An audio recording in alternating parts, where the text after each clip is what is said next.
Bonjour à tous, aujourd'hui on se retrouve pour une nouvelle vidéo sur la chaîne YouTube, c'est parti, on passe sur l'ordinateur.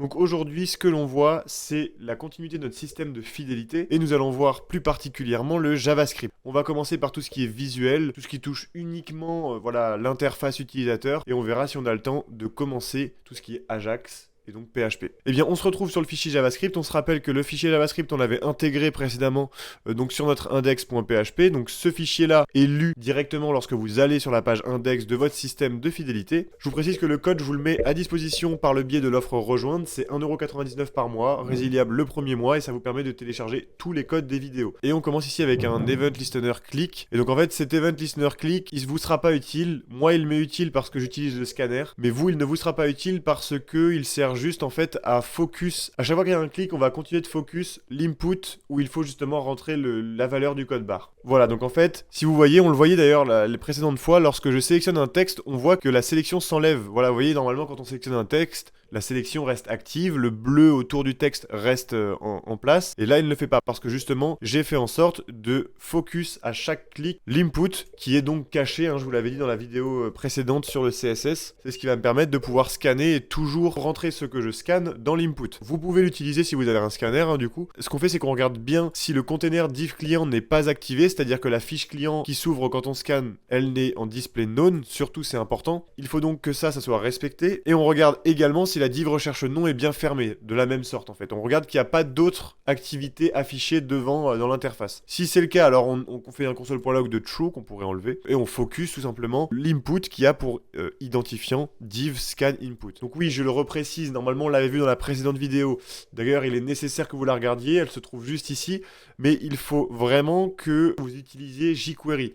jQuery, on l'utilise principalement pour Ajax, mais on va pouvoir aussi l'utiliser pour les autres fonctions qu'il propose, et qui sont notamment des fonctions utiles pour l'interface visuelle. Je crois que Focus en fait partie. Non, je me trompe, Focus n'en fait pas partie, parce que justement, je l'ai sélectionné en Query Selector, mais on va en retrouver plus tard, hein, je vous le dirai tout de suite, mais on va en retrouver des fonctions qui sont utilisables qu'avec jQuery. Donc, c'est super important. Donc deuxième mise en place, deuxième système que l'on va retrouver ici, c'est cette petite syntaxe, document get element, bouton fermer notification. Donc ça en fait, je pense que vous pouvez le comprendre assez facilement. On se rappelle dans la précédente vidéo qu'on a des notifications qui s'ouvrent en fonction d'un succès ou d'un échec. Eh bien il faut bien que cette notification on puisse la fermer. Donc j'ai mis une petite croix et donc quand on clique sur la croix, on va effectuer cette action. Cette action, elle nous dit quoi? Elle nous dit sélectionne l'objet d'identifiant notification et tu lui appliques un fade out pendant 500 millisecondes. Alors cette syntaxe typiquement, elle est utilisable grâce à jQuery. Sans jQuery, vous ne pourrez pas l'utiliser. En JavaScript Vanilla, vous ne pourrez pas l'utiliser. Le dollar que vous avez ici, c'est une sélection qui est proposée par jQuery justement.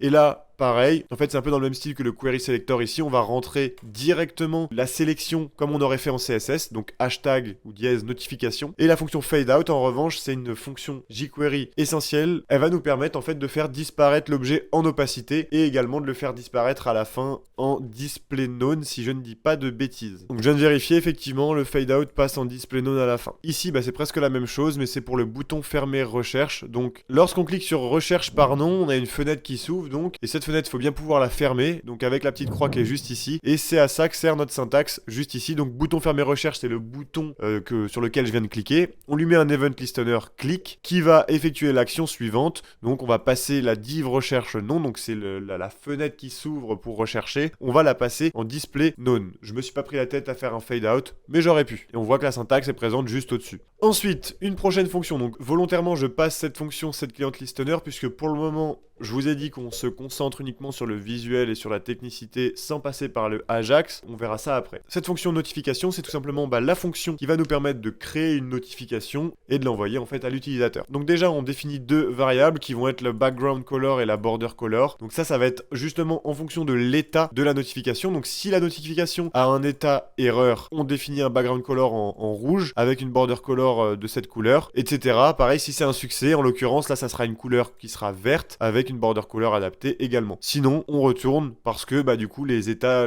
est inconnu, donc on ne sait pas quoi faire, donc on ne fait rien. Ensuite, eh bien, ce qu'on fait, c'est qu'on va sélectionner en jQuery une fois de plus notre notification ici avec le dièse notification. On la fait apparaître en fade in, donc c'est pareil. On passe de opacité 0 à opacité 100%, donc ça nous fait un fondu. Et on lui attribue en background color celle qui est définie juste ici en fonction de l'état, donc. Et pareil pour la border color. Et enfin, le texte qui est passé en paramètre dans notre fonction notification ici, eh bien, il est défini sur le P qui est donc à l'intérieur l'intérieur de notre notification. Le point find ici, et bien en fait on va dans notification et on recherche le premier balisage de paragraphe, donc P, qui apparaît pour lui mettre le texte dedans. Enfin, on met un petit timer de 10 000 millisecondes, donc 10 secondes, pour faire disparaître la notification en fade out, comme on a pu voir juste ici. Mais entre deux, on peut avoir envie de cliquer, c'est pour ça. Donc j'ai fait cette petite syntaxe juste avant. Donc cette fonction notification, on viendra par la suite l'utiliser lorsqu'on aura réussi à appliquer quelque chose, mais il faut la définir en avance. Évidemment, dans le processus de création, si vous voulez imaginer le système vous-même, c'est clairement pas de cette manière que ça se réfléchit. Moi, je vous présente la chose en fait, de manière à ce que on fasse fichier par fichier, disons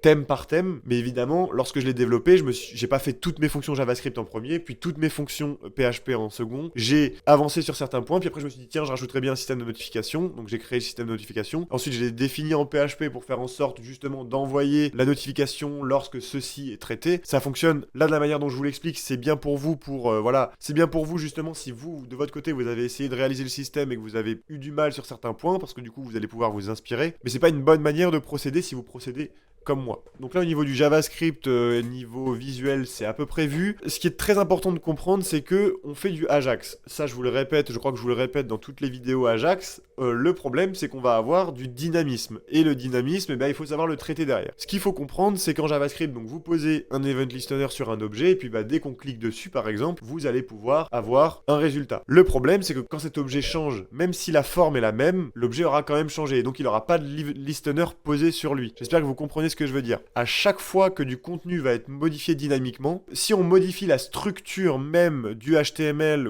dans le fichier, eh bien les listeners vont avoir disparu. Je vous le dis parce que moi, comment je procède, j'ai des modèles et j'ai des fichiers fonctions, par exemple getClientById, où je colle le code directement et j'ai juste à coller le contenu de cette page dans ma page plutôt que de récupérer les informations une à une. Ça me permet d'être beaucoup plus rapide. En revanche, niveau JavaScript, je vais avoir un peu plus de taf puisque je vais devoir attribuer des event listeners à chaque fois que je fais des modifications. C'est pour ça que j'ai des fonctions set client listener, set recherche listener, set all listener. Bon, en plus c'est un peu fait de la manière un peu brouillon. Je procède de cette manière. Si j'avais voulu ne pas avoir à chaque fois remettre des listeners, eh bien j'aurais dû tout simplement dans mes fonctions, dans mes fichiers fonctions, j'appelle ça, eh bien tout simplement créer des fichiers XML avec des valeurs définies et où je viens récupérer les valeurs directement plutôt que de faire de la manière dont je procède actuellement qui est dans mon fichier ici, eh bien j'affiche tout mon contenu, je prends tout mon contenu et je le colle dans ma page. Chacun a ses avantages, chacun ses inconvénients. Je procède de cette manière. Si vous voulez tester avec d'autres manières, eh bien essayez. Ça vous permettra d'essayer de comprendre un petit peu la chose. Moi j'ai pour habitude justement de tout faire dans ces fichiers-là pour les récupérer,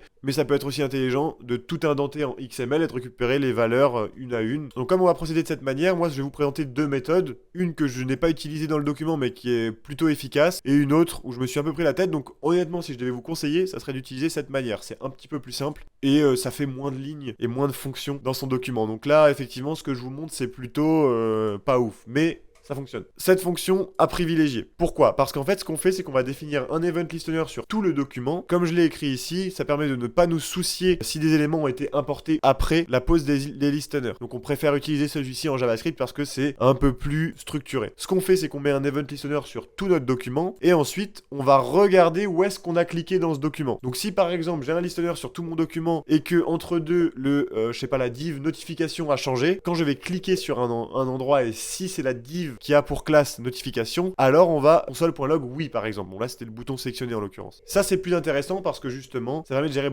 beaucoup plus rapidement si un objet a été modifié. Vous voyez ici donc si la target ou bien la target directement a une class list et contient dans cette class list bouton sélectionné, alors on va console.log oui. En faisant cette méthode, eh bien à chaque fois je vais pouvoir rajouter des lignes if comme celle-ci et puis on peut changer à chaque fois nos identifiants ici. Donc là je vais mettre par exemple je sais pas contient la class list notification. Alors on peut également procéder par l'identifiant et à chaque fois on va créer cette ligne et puis on va faire nos actions dans la suite. Donc ça c'est beaucoup plus structuré et rapide.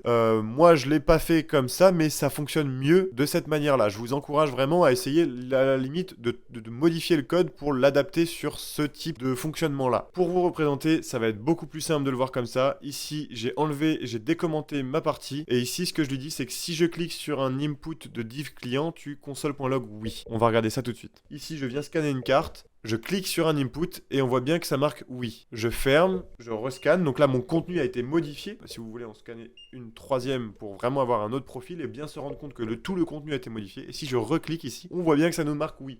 Donc cette technique est beaucoup plus utile que ce que je vais vous présenter, ce que j'ai fait, c'est beaucoup moins brouillon. Malgré tout, ça fonctionne quand même, ce que j'ai produit. Mais si j'avais voulu pousser le projet au maximum, eh bien, il aurait été préférable que je fasse de cette manière. Et bien déjà, ce qu'il faut bien comprendre aussi, c'est que les listeners, vous pouvez en avoir plein sur des objets. Donc il faut aussi, avant de définir des listeners en boucle, il faut pouvoir tout enlever. Donc déjà quand vous voyez que vous devez créer une fonction avec ce genre de choses, vous savez que vous partez un petit peu dans quelque chose qui est un peu moyen. Ce qu'il faut comprendre, c'est qu'à chaque fois qu'on va coller quelque chose, qu'on va récupérer dynamiquement en Ajax nos données, eh bien on va enlever tous les listeners et on va les remettre sur la nouvelle valeur. Voilà, c'est comme ça que je procède. Donc il faut bien identifier tous les objets qui ont un listener pour pouvoir les enlever. Premièrement, il va falloir créer une fonction remove all listener avec tous les objets qui ont un listener et les enlever. Et surtout ceux qui ne sont pas susceptibles de changer justement, puisque pour éviter qu'ils se remettent en boucle. Une fois que ça c'est fait, eh bien on va pouvoir créer nos listeners.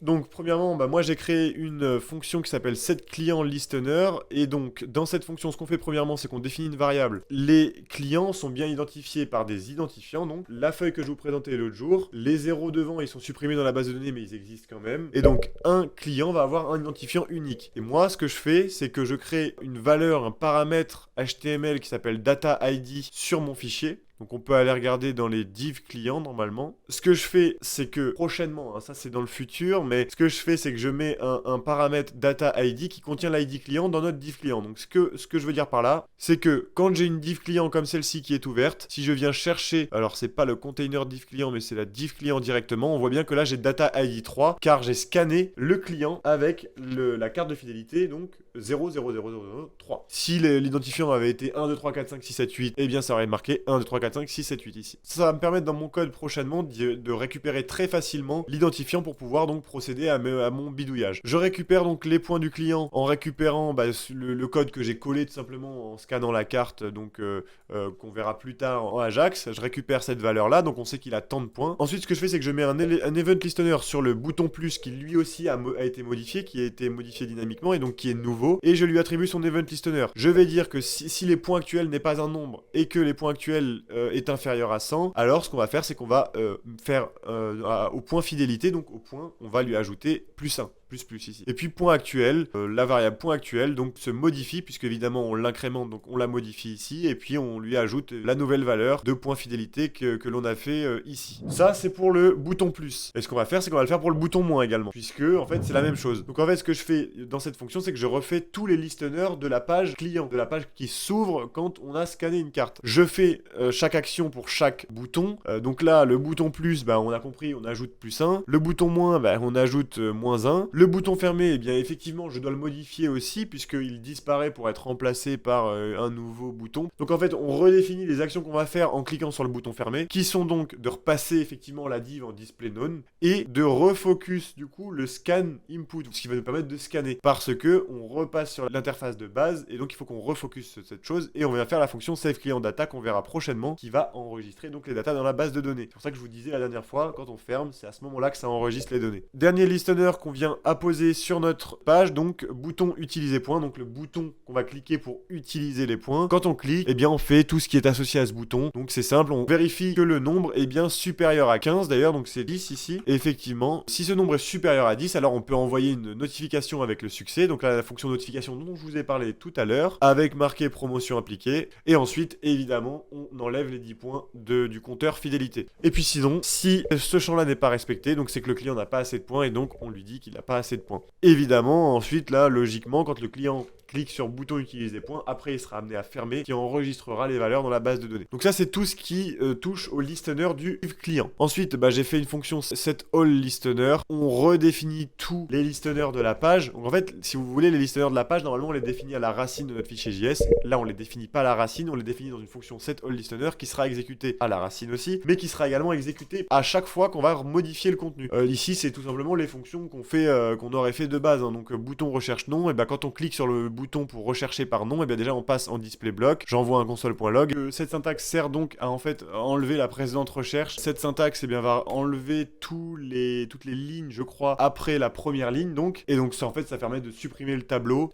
pour la nouvelle recherche. Donc quand on va ouvrir, ça va nous permettre de supprimer le tableau et d'avoir une recherche vide, parce que sinon tous les résultats de recherche s'empileraient. Donc là, div recherche bouton, c'est quand on va cliquer sur le bouton rechercher, et donc là on rentre dans une partie Ajax, je vais quand même vous expliquer. Donc effectivement on vide le tableau s'il y a eu une recherche précédemment. Ensuite on définit des variables pour les valeurs qui ont été rentrées dans la recherche, on les met dans un tableau donné, et ensuite je fais ma requête Ajax sur mon fichier getClientByNom en lui passant donc les données, et derrière on fera notre système, on le verra plus tard, donc le fichier getClientByNom. Donc s'il y a un success, on prend les données et on les insère dans le tableau, donc ça va nous créer le tableau. Et c'est pour ça que je vous disais, je me prends pas la tête, je prends ça, j'insère juste après, plutôt que de prendre la donnée, la coller ici, prendre la donnée, la coller ici.